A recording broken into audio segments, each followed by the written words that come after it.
সরকার আন্তরিকভাবে চেষ্টা করছে। রাস্তা তো ব্যবসার জন্য না, রাস্তা হচ্ছে চলাচলের। সবাই নিয়ে চড়ার মধ্যে ময়লাগুলা ফেলে দেয়। সড়কে ময়লা ফেলার জায়গায় একটু বৃষ্টি হলেই পানি, রাস্তাঘাট ডুবে যায়। এটার জন্য সরকার দায়ী নয়, আমরা সবাই দায়ী। নিজের গার্বেজটা আস্তে করে নিয়ে ড্রেনের মধ্যে ফেলে দিই, চালু দিয়ে ড্রেনের মধ্যে ময়লাটা ফেলে দিই। তো সরকার ডেইলি একবার তো আর ড্রেন পরিষ্কার করতে পারবে না।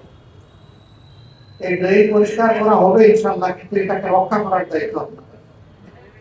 যদি সবার এই সচেতনতা থাকে তাইলে বারবার এটা ভরবে না। তারপরে আমাদের কয়েকটা বেশি নাই, 3টা মাত্র সড়া আছে। সড়াগুলার একই অবস্থা, সবাই নিয়ে সড়ার মধ্যে ময়লাগুলা ফেলে দেয়। সড়াকে ময়লা ফেলার জায়গায়, ময়লা ফেলার জন্য তো ময়লার ভাগাড় আছে। আবার ময়লার ভাগাড়ে কোনো কোনো সময় আগে দেখতাম, এখন অবশ্য চোখে একটু কম পড়তেছে, যে ময়লা জমে আছে আর মাছি মশা ভ্রমণ করতেছে। এখন অনেকটা উন্নতি হয়েছে, তবে আরো উন্নতি দরকার। সেই জায়গায় নাগরিক সচেতনতা লাগবে। আপনারাও আপনাদের দায়িত্বটা পালন করবেন, নগরও তার দায়িত্ব সে পালন করবে।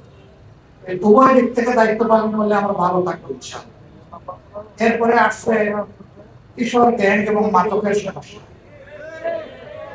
আওয়াজ এখানে সবচেয়ে বেশি জোরালো। এইটা নিয়ে আমাদের মা বোনেরা বেশি সম্পৃক্ত। তাদের বাচ্চারা স্কুলে যাওয়া আসার পথে কি করতে চায়, তাদের এখানে পুলিশের লোকেরা আছেন, আমি তাদেরকে অনুরোধ করব তারা যেন বিষয়টা সিরিয়াস নেয়।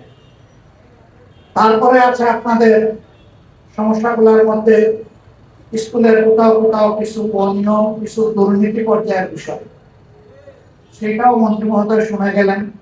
তিনি যথাযথ মন্ত্রণালয়কে এগুলা ইনশাল্লাহ আমি আশা করি যে পৌঁছাবেন, পাশ করবেন।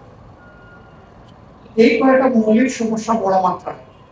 তার সাথে রাস্তা দখল, বিভিন্ন জায়গায় বসে গেছে সরকাররা, তারাও এই দেশের মানুষ, এরা খুব ধনী সম্পদশালী না, তাদেরও রুচি রোজগারের দরকার আছে, কিন্তু তাদেরকে একটা শৃঙ্খলার আরেক নাই।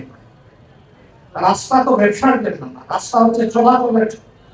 এই রাস্তাটা চলাচলের জন্য মুক্ত করে দিতে হবে।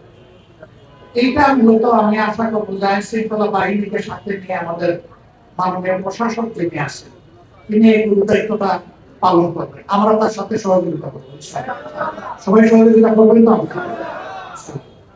আমরা যদি এই কয়টা কাজ আমরা করতে পারি, ভাই বিদ্যুতের সমস্যা শহরে খুবই কম, এটাকে উঠাবেন না। আমি এটা সাক্ষী, গ্রাম অঞ্চলে কিন্তু কষ্টটা বেশি, কিন্তু আমরা একই দেশের নাগরিক।